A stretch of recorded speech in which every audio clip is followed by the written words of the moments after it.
नमस्कार साथियों, एक बार फिर स्वागत है आपका अपने यूट्यूब चैनल आकांक्षा टीआर में। इस बेहद ही खास सेशन में बात करेंगे करंट अफेयर्स की, फिर देखेंगे उनका एनालिसिस।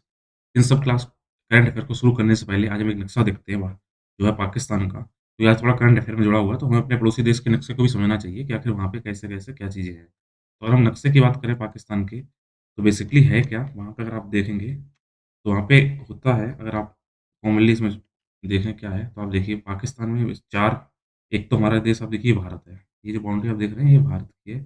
इसमें भी थोड़ा वो है, दिक्कतें बताएँगे क्या है। ये आपका है अरब सागर, ठीक है? तो अरब सागर को अगर आप आगे बढ़े तो देखिए पाकिस्तान में बेसिकली 4 राज्य हैं।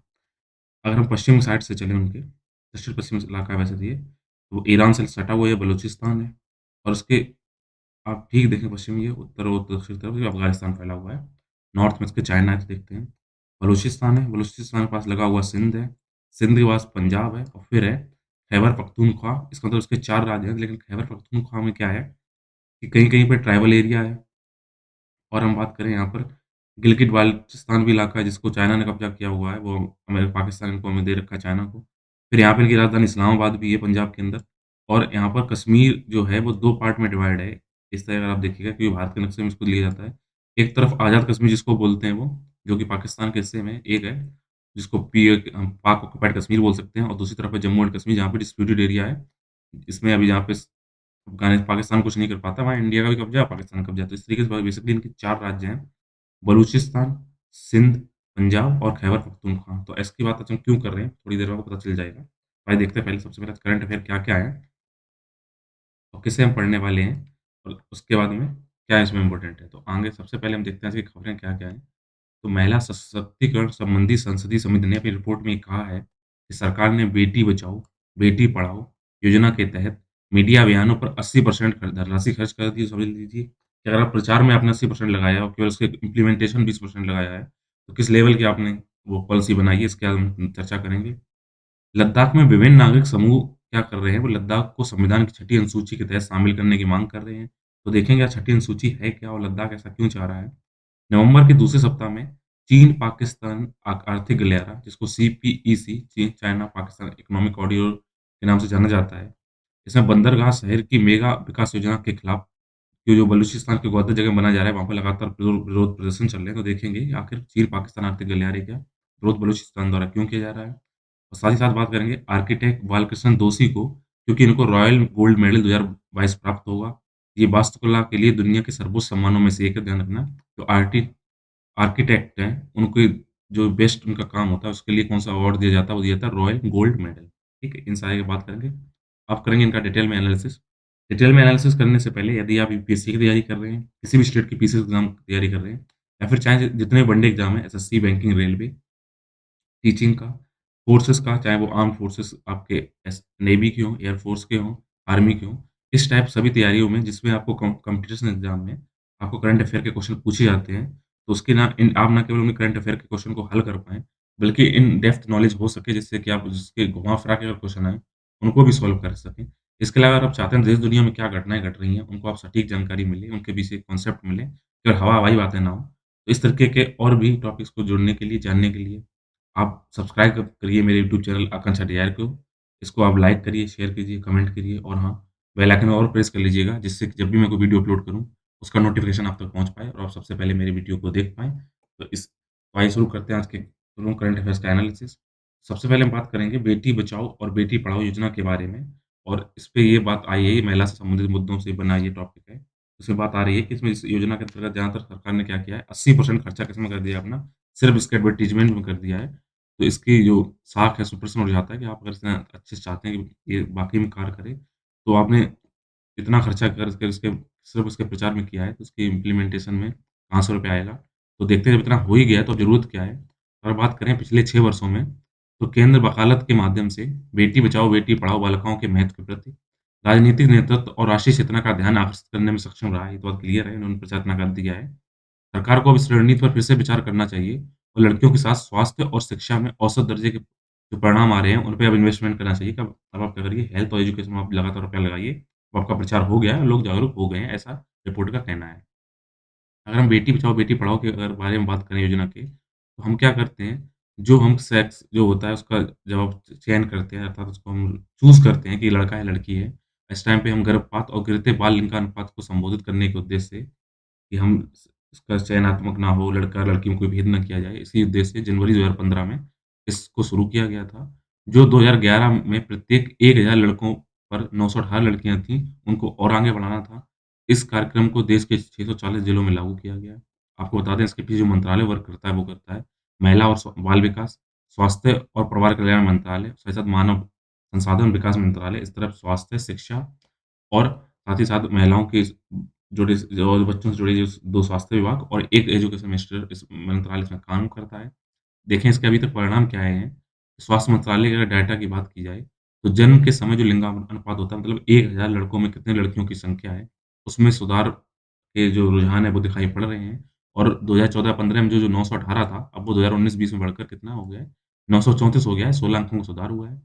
अगर हम पहली यानी 3 महीने की बात की जाए, तो प्रसव पूर्व देखभाल यानी जब बच्चा पैदा होता है उससे पहले की देखभाल की बात करें, तो स्वास्थ्य प्रतिशत में सुधार की प्रवृत्ति जो 2014-15 में वो 61% थी, अब वो 19-20 में बढ़कर कितनी हो गई है? 71% हो गई, ये भी अच्छी बात है। तो माध्यमिक स्तर पे जो लड़कियों का शिक्षा जो उनका एनरोलमेंट रेशियो था, जो 77.45% था 2014 में 15 में, अब 81.32% हो गया है 2018-19 में। तो आंकड़ेबाज़ी में अगर बात करें तो ये सुधार दिख रहे हैं, तो हो गया है। इसका मतलब ये है, जब आपने प्रचार अच्छे से कर दिया है, अब इस रुपए को आप शिक्षा स्वास्थ्य क्षेत्र में लगाइए, जिससे और अच्छे आपको आउटपुट मिले। बात करेंगे भारतीय संविधान की छठी अनुसूची के बारे में। ये लद्दाख से इसको कहा है कि अपन वो शामिल करिए छठी अनुसूची में। या अगर आपसे टॉपिक आते हैं भारतीय संविधान का ऐतिहासिक आधार क्या है, उसकी विशेषताएँ क्या हैं, उनमें कौन-सा अधिनियम है, उससे लिंक के टॉपिक है। तो आपको छठी अनुसूची हर एग्ज़ाम की इम्पोर्टेंट हो जाती है। तो छठी अनुसूची की माँग ये वहाँ पे लद्दाख में कब शुरू हुई? जब उन्हें लगा कि लद्दाख जो स्वायत्त पहाड़ी प विकास परिषद है, अर्थात लद्दाख स्वायत्त पहाड़ी विकास परिषद वो वर्तमान स्वरूप में क्या कर रही है, आदिवासियों के हितों की रक्षा नहीं कर पा रही है। क्योंकि उन्हें ऐसा लगता है कि जो ये स्वायत्त परिषद है उसके पास भूमि, नौकरी और संस्कृति जैसे विषयों पर कानून बनाने या नियम बनाने की शक्ति नहीं दी गई है। तो इस तरीके से उन्होंने यहाँ छठी अनुसूची में आवश्यकता उन्होंने चाही कि उनको बनाया जाए, छठी अनुसूची में शामिल किया जाए। क्योंकि ऐसा अनुमान लगाया जा रहा है कि लद्दाख में 90% से अधिक आबादी वहाँ पे क्या है, आदिवासी है। अगर लद्दाख में देखें जो प्राइमरी लेवल पे जो वहाँ पे एससी समुदाय है, यानी अनुसूचित जनजातियाँ हैं, सॉरी एसटी समुदाय हैं जो, उसके अंतर्गत बाल्टी बेडा, बोट या जिनको बोटो बोला जाता है, ब्रोकपा या द्रोकपा, दर्द सिंह, चांगपा, गर्रा, सोम, पुरीगम गप्पा ये क्या है आदिवासी वहाँ के समुदाय हैं। इसलिए लद्दाख क्षेत्र में इन समुदायों की कोई विशिष्ट संस्कृति विरासतों को संरक्षित और बढ़ावा देने की आवश्यकता है। इतने अगर वहाँ पे स 90% से अधिक वहाँ पे एसटी समुदाय रह रहा है, तो उनके संरक्षण देना ज़रूरी है। तो छठी अनुसूची में ये क्यों शामिल करना चाहते हैं? तो अगर हम छठी अनुसूची की बात करें, तो ये अनुसूची क्या करती है? आदिवासी आबादी की रक्षा का काम करती है।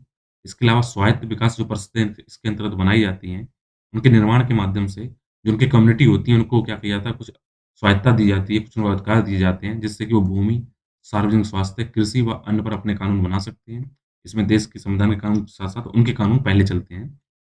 अगर बात करें छठी अनुसूची में अभी तक देश में किसको शामिल किया गया है, तो अभी तक असम, मेघालय, त्रिपुरा और मिज़ोरम के 10 स्वायत्त जो मौजूदा परिषदें हैं, उसको इसमें क्या किया गया है, शामिल किया गया है। ये जो इस तरह आप समझ गए होंगे विशेष प्रावधान है, वो क्या है, केवल 4 राज्यों में शामिल हैं।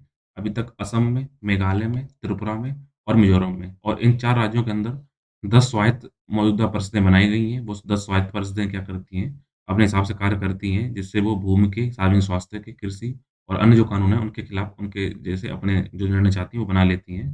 तो आपको ये पता होना चाहिए कि स्वायत्त जो परिषदें होती हैं, 10 क्यों बनाई गई 4 राज्यों में, उसको भी अभी आगे आप समझ जाएँगे। तो ये विशेष जो प्रावधान है, संविधान के अनुच्छेद देखें कहाँ-कहाँ पे शामिल किया गया है। जैसे संविधान के अनुच्छेद 244(2) के तहत और अनुच्छेद 275(1) के तहत इसको प्रदान किया जाता है, ध्यान रखिएगा।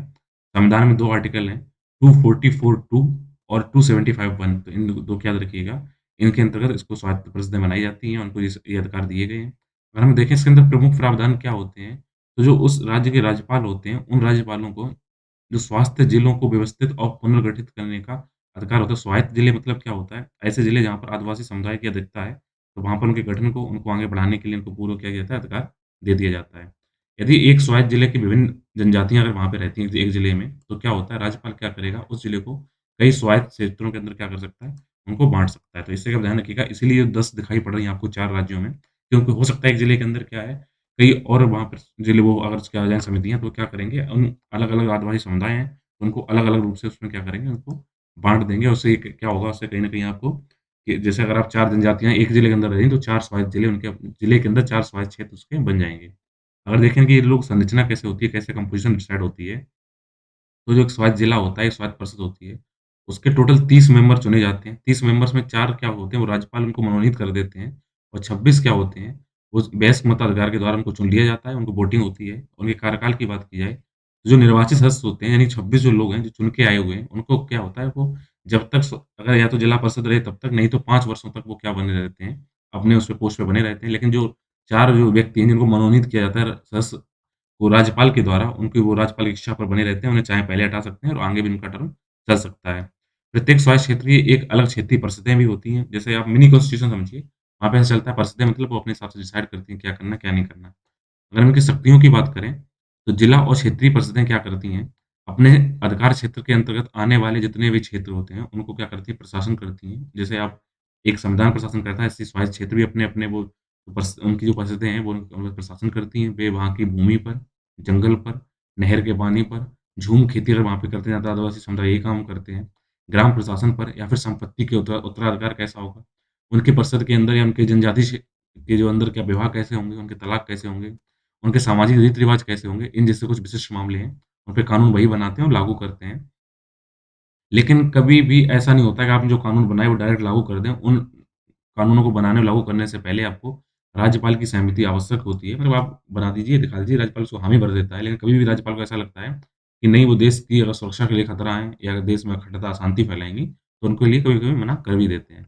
इसके अंदर जो ग्राम परिषदें बनती हैं उनके बारे में बात की जाए, ये अपने क्षेत्रीय अधिकार क्षेत्र के भीतर भी जिला और क्षेत्रीय परिषदें जनजातियों के बीच मुकदमों और मामलों के परीक्षण के लिए ग्राम परिषदों या अदालतों का वो गठन कर सकती हैं।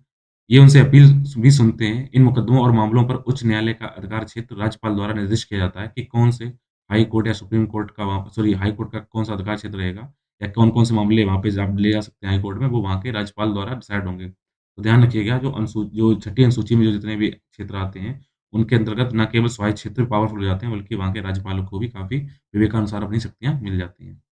आइए बात करते हैं बलूचिस्तान बंदरगाह पर चीनी परियोजना के बारे में कि आखिर क्या हो रहा है बलूचिस्तान उसका क्यों लगातार वहाँ पे विरोध हो रहा है, तो ये आपका अगर टॉपिक आता है भारत और उसके पड़ोसी देशों के साथ संबंध कैसे हैं और पड़ोसी देशों के साथ कौन से ऐसे कार्य चल रहे हैं जिससे उससे क्या उसके अपनी जो दिक्कतें आ रही हैं, क्या अच्छाइयाँ हो रही हैं, उनके बारे में ये टॉपिक है। तो देखते हैं आखिर मुद्दा क्या है। तो जो वहाँ के जो बलूचिस्तान के स्थानीय लोग हैं, उन्होंने जो वहाँ पर ग्वादर बंदरगाह जो विकसित किया जा रहा है, उसके विकास में स्थानीय लोगों को हाशिए पर जाने और उनकी तरफ ध्यान न देने के लिए आरोप लगाते हुए उनसे बोला है कि आप उनकी तरफ ध्यान दीजिए। वे इस बात से भी नाराज़ हैं कि उन्हें ऐसा लग रहा है उन्हें इस प्रोजेक्ट से न केवल बाहर किया जा रहा है, बल्कि उनकी जो वर्तमान में जहाँ पर वो आजीविका है, वो भी कहीं न कहीं खतरे में पड़ रही है। और देखें स्थानीय चिंताएँ हैं क्या? तो बलूचिस्तान पाकिस्तान के 4 प्रांतों मैंने आपको बता दिया था 4 प्रांत कौन से हैं, सिंध, बलूचिस्तान, खैबर पख्तूनख्वा और पंजाब। इन सबसे अधिक संसाधन संपन्न है, सबसे ज़्यादा इन 4 राज्यों में बलूचिस्तान है। लेकिन वही हाल हमारे झारखंड जैसा है कि हमारे पास संसाधन है, लेकिन सबसे पिछड़ा हुआ क्या है? झारखंड है, तो सबसे कम विकसित क्षेत्र बलूचिस्तान ही है। इस क्षेत्र के लोगों की आजीविका का मुख्य साधन वहाँ पे क्या है? वो मछली पकड़ना है। आपको बताना चाहिए बलूचिस्तान के पास दक्षिण में अरबियन सी लगा हुआ है, तो अरब सागर में मछलियाँ पकड़ते हैं। बलूचिस्तान में पीने के पानी, बिजली और यहाँ तक की बात करें गैस तक की पहुँच में बहुत ही कम है। इस क्षेत्र का मुख्य संसाधन है, जबकि पानी सबसे ज़्यादा वहीं पे है पूरे देश का। बिजली उत्पादन उत्पादन वहीं पे होता है और यहाँ तक कि क्या है कि गैस भंडारण वहीं पे ज़्यादा है, लेकिन फिर भी ये राज्य क्या है पिछड़ा हुआ है। और इसमें देखें क्यों भारत के पश्चिमी बाउंड्री भी लगता है बलूचिस्तान, तो भारत की चिंताएँ क्या हैं इस पाकिस्तान को लेकर? भारत इस बात पे चिंतित हो सकता है कि ग्वादर जो चीन को अरब सागर और हिंद महासागर में जोड़ देगा कि जैसे ग्वादर बंदरगाह विकसित करेंगे तो पाकिस्तान से वो आ जाएँगे ग्वादर पे, ग्वादर से जाएँगे अरब सागर में, अरब सागर पहुँच जाएँगे हिंद महासागर में। तो इस स्ट्रेटेजी जो उनकी लोकेशन बनती जा रही है चाइना की, इससे क्या होगा भारत को चिंतित हो रहे हैं क्योंकि इससे न केवल वो व्यापार में एंट्रोपोर्ट के रूप में वो अपने आप को विकसित कर लेगा चाइना, बल्कि चीनी नौसेना क्या करेगी द्वारा दो उपयोग के लिए दोहरे उद्देश्य वाले बंदरगाह को यहाँ पे यूज़ किया जाएगा, ना केवल उसमें वो ट्रेड करेंगे, बल्कि कहीं न कहीं क्या करेंगे, वो अगर कहीं सुरक्षा की बात आएगी, वो वहाँ पर अपनी नौसेना स्थापित कर देंगे और इसका विस्तार करने का इरादा भी अभी भी है। हिंद महासागर क्षेत्र में म्यांमार में क्याफ्कू और श्रीलंका के हम्बनटोटा के साथ चीनी की उपस्थिति ऑलरेडी म्यांमार और श्रीलंका में हो गई है। पाकिस्तान में भी प्रेजेंटेशन अगर हो गया, ऊपर से चाइना है ही, तो चारों तरफ से वो हमको घेरने का कार्य कर लेगा। पश्चिमी एशिया में महत्वपूर्ण सैन्य हितों के साथ अमेरिका भी जो ग्वादर बंदरगाह में चीन की उपस्थिति है, उसको लेकर चिंतित है। तो अगर हम देखें, जो चाइना की पाकिस्तान में जो कॉरिडोर जो इनकी चली one belt and road initiative का हिस्सा जो चल रहा है, तो आप देखिएगा, चाइना से आने वाली लाइन ये क्या एक तो ये हम अब एबटाबाद, इस्लामाबाद वहाँ से होकर गुजरेगी। जिससे कहीं न कहीं कहाँ पे ये हमारे जो इलाका जो है जिसमें हम क्या कर रहे हैं जिसपे हम चाह रहे हैं कि हम ये कहते हैं हमारा हमारा क्षेत्र है, इस पे पाकिस्तान ने अवैध रूप से कब्ज़ा किया हुआ है। उसपे कहीं न कहीं भी चाइना कब्ज़ा उसके अंदर गुज़र रहा है ये गलियारा, तो कहीं न कहीं हमारी संप्रभु क्षेत्र में घुस रहा है। उसके अलावा ये दर ए सलाम खान इंडियंस हाईवे से लेकर ये सीधा ग्वादर तक जाएगा और ग्वादर पे क्या करेगा, ग्वादर पे जाके ना केवल ये अरब सागर में अपने आप को बैलेंस करने की बात करेगा, बल्कि यहाँ पे ट्रेड और इसको यहाँ पे सुरक्षा की काफ़ी मजबूती मिल जाएगी। कराची से भी इसकी पहुँच अच्छी बन जाएगी, क्वेटा से भी इसकी पहुँच अच्छी बन जाएगी। इन सब चीज़ों को ये क्या करेगा, कहीं न कहीं पूरा पाकिस्तान कवर कर लेगा, तो कहीं न कहीं हमारे लिए दिक्कत वाली बात है। अगर हम बात करें इस चाइना-पाकिस्तान इकोनॉमिक कॉरिडोर के बारे में, 2015 में इसको शुरू किया गया है और ये क्या है, एक मल्टी अरब डॉलर की बेल्ट एंड रोड इनिशिएटिव की प्रमुख परियोजना है। मतलब चाइना क्या कर रही है, एक तरफ से अपने को चारों तरफ से रोड से कनेक्ट कर रही है, दूसरी तरफ क्या कर रही है, सागरों से अपने आप को जोड़ रही है। तो ये सागर ये रोड इनिशिएटिव जो इनके है, बेल्ट एंड रोड इनिशिएटिव जो बेल्ट बना रही है, उसी का हिस्सा है। ये चीनी जो राष्ट्रपति हैं, शी जिनपिंग, उनकी एक अपनी सबसे आप ये मानिए उनकी एक पेट परियोजना है, मतलब इसको चाहते हैं हर हाल में पूरा हो। इसका उद्देश्य क्या है? ये चीन को जो वित्त पोषित जितने बुनियादी ढाँचे हैं, इस परियोजनाओं के माध्यम से दुनिया भर में बीजिंग के प्रभाव को बढ़ाना है। दूसरे देशों को क्या करते हैं ये सस्ते में लोन देते हैं, फिर जब लोन दोगे, अगर आप किसी कर्ज़दार बनोगे, तो कहीं न कहीं आप उसकी बातें माननी पड़ेंगी। और कल ही क्या किया है चाइना ने, अगर आप बात करें संयुक्त राष्ट्र सभा में, पाकिस्तान का सपोर्ट किया, तो पाकिस्तान कल स्टेटमेंट दिया उनके प्रधानमंत्री इमरान खान ने, कि उसका सगा भाई तो उसका चाइना ही है। 3000 किलोमीटर लंबे अगर इस चीन-पाकिस्तानी आर्थिक गलियारे की बात की जाए, इसके अंतर्गत न केवल रोड बनाए जाएँगे, बल्कि रेलवे और पाइपलाइन भी इसमें शामिल हैं। तो इसका मुख्य लक्ष्य दक्षिणी-पश्चिमी पाकिस्तान के ग्वादर शहर को चीन का जो उत्तर-पश्चिमी क्षेत्र है शिनजियांग, उससे राजमार्ग रोड के द्वारा कनेक्ट करना है। रेल के विशाल नेटवर्क से इसे कनेक्ट करना है, उस पे पाइपलाइन भी डाल देंगे। तो यहाँ पे क्या करेंगे, यातायात के 3 साधन रोड, सड़क और कहीं न कहीं पाइपलाइन के माध्यम से अपने आप को जोड़ लेगा, जिसकी स्थिति को और मजबूत करेगा। प्रस्तावित परियोजना को भारी सब्सिडी वाले ऋणों द्वारा वित्त पोषित भी किया जा रहा है।